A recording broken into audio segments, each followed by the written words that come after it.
విజయవాడ వరదకు కారణమైన బుడమేరు వరద నియంత్రణపై ఏపీ మంత్రులు సమీక్షించారు. బుడమేరుపై సమగ్ర నివేదిక అందించేలా అధికారులతో మంత్రులు నిమ్మల, నారాయణ భేటీ అయ్యారు. గతంలో చేసిన తప్పులు పునరావృతం కాకుండా భవిష్యత్ ప్రణాళికలు సిద్ధం చేస్తున్నామని మంత్రులు తెలిపారు.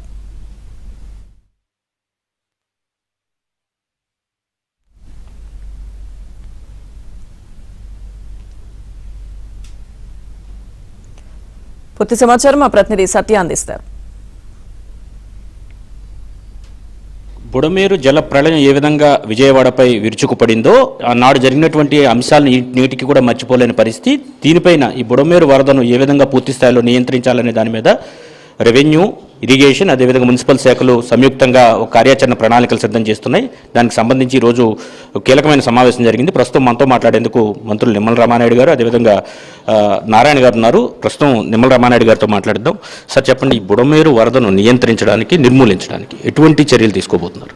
ప్రతి 5 సంవత్సరాలకు 10 సంవత్సరాలకు యావరేజ్న బుడమేరు విజయవాడను ముంచెత్తడం అనేది మనం చూస్తూ ఉన్నాం. అందులో భాగంగా మరి మొన్న జరిగినటువంటి ఆ బుడమేరు వరదలు ఏ రకంగా అయితే లక్షలాది మంది విజయవాడ ప్రజలు ఏదైతే ఇబ్బందులు నిరాశ్రయులయ్యారో అటువంటి పరిస్థితి భవిష్యత్తులో తలెత్తకుండా శాశ్వతంగా వరద ముప్పు నుంచి విజయవాడని కాపాడుకోవడానికి చేసేటువంటి ప్రయత్నంలో భాగంగా ఇరిగేషను, మున్సిపల్ మరి గతంలో 2-3 సార్లు మేము ఇండివిజువల్గా రివ్యూస్ చేసుకుని కొంత ఒక అవగాహనకు తెచ్చుకున్నాం.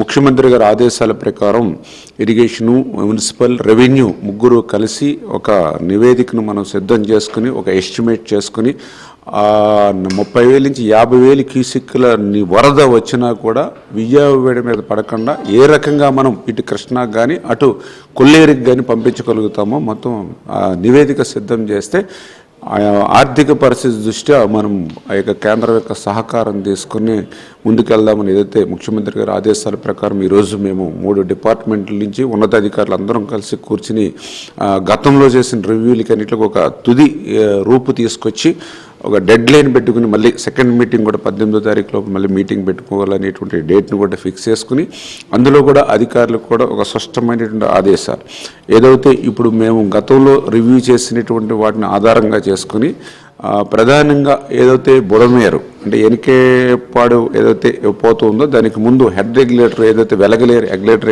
అవుతుందో ఆ వెలగలేరు హెడ్ రెగ్యులేటర్ దగ్గర నుంచి ఎనికేపాడు వరకు అంటే ఇది ప్రధానంగా కార్పొరేషన్ నుంచి మరి సిఆర్డీ నుంచి వెళ్తుంది కాబట్టి ఇది ప్రజెంట్ చూస్తే కేవలం 2,500, 2,800 క్యూసిక్లు వెళ్ళేటువంటి పరిస్థితి మాత్రమే ఉంది.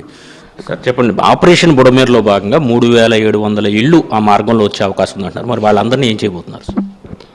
అయితే దీని అంతటి కారణం ఏంటంటే గత ప్రభుత్వం ఏదైతే డైవర్షన్ కెనాల్ ఇప్పుడే యాక్చువల్గా ఇరిగేషన్ మంత్రి గారు చెప్పారు, దాన్ని కానీ పూర్తి చేస్తుంటే వాటర్ యాక్చువల్గా డైరెక్ట్గా కృష్ణా నదిలోకి పోయిండేది, ఇలా బుడమేరు మీద వచ్చిండేది కాదు. అయితే ఫ్యూచర్లో ఇటువంటి ప్రాబ్లం రాకుండా ఉండటానికి యాక్చువల్గా ముఖ్యమంత్రి గారు ఆదేశించారు. అటు ఇరిగేషన్ డిపార్ట్మెంటు, రెవెన్యూ, మున్సిపల్ శాఖ కలిసి ఏం చేయాలనేది చేయమన్నారు. దాని మీద ఆల్రెడీ మున్సిపల్ శాఖ కొంత ఎక్సర్సైజ్ చేసింది, ఇరిగేషన్ డిపార్ట్మెంట్ చేసింది. అయితే ఈరోజు కంబైన్ మీటింగ్ పెట్టాం. నేను యాక్చువల్గా మంత్రివారు రామానాయుడు గారు కలిసి అధికారులతో పెట్టాము. పెట్టి రేపు 18వ తేదీకి యాక్చువల్గా ఒక క్లారిటీ జరపన్నాం. ఒకటి, బుడమేరు యాస్ని మున్సిపల్ కార్పొరేషన్ ఏరియాలో ఎక్కడైతే పోతుందో అక్కడ 2,500 క్యూసెక్లు మాత్రమే నీళ్లు బెదుటుగా ఉంది. ఎందుకంటే ఎక్కువగా అటు ఇటు ఆక్యుపై చేశారు. అయితే ఎన్ని క్యూసెక్లు బెదుటుగా చేయగలం అంటే 5,000, 10,000 అనేది యాక్చువల్గా వాళ్ళు స్టడీ చేస్తున్నారు. అది ఇరిగేషన్ డిపార్ట్మెంట్ వాళ్ళు స్టడీ చేసి 18కి చెప్పన్నారు.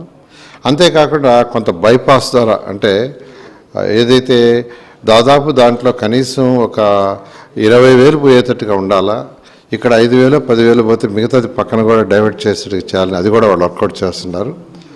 ఈ రెండింటి కోసంగా యాక్చువల్గా ఈరోజు మున్సిపల్ శాఖ అయితే 3,750 ఇళ్ళు మున్సిపల్ కార్పొరేషన్ ఏరియాలో ఉన్నాయన్నారు. సిఆర్డీ ఏరియాలో బుడమేరు మీద ఎన్ని ఉన్నాయో తెలియలేదు. ఇవాళ సిఆర్డీ కమిషన్ కూడా ఇచ్చాం, అవి కూడా స్టడీ చేయమని.